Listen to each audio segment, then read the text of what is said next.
Since alam natin in a few days, on May, probably May 11 or May 12, ang election dito sa midterm election dito sa Pilipinas, sa Vatican din yung tinatawag na Papal Conclave. Kasi after mailibing ni Pope Francis sa Saturday, magbibilang ng ilang days. Then, tsaka sisimulan yung Papal Conclave.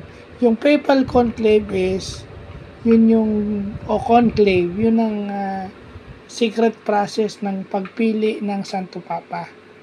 Konti lang ang alam natin dyan, pero ang alam natin is, yung mga cardinals below 18 years old, yun ang tinatawag na, yun lang ang pwedeng bumoto, yung cardinal electors tinatawag. Pero, ano na yun, bukas na yun.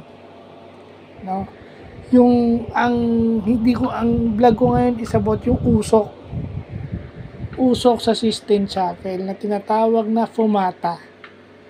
Okay, pag black smoke o wala pang nai-elect na Santo Papa dahil wala pang nakakakuha ng enough number of votes, black smoke, ang tawag doon is fumatanera.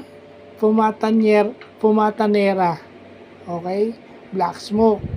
Pag white smoke naman na nagsasabi na meron nang na-elect na bagong papa or yung announcement nilang Habemus Papam or we have a Pope, ang tawag doon is fumata bianca.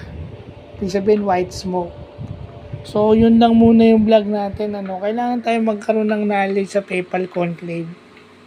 Kaya yung mga naririnig natin sa balita para mas strengthen yung ating Catholic faith, dapat alam natin kung paano nagkakaroon ng process yung ating paano tumatakbo. Kagaya nga election ng bagong Pope.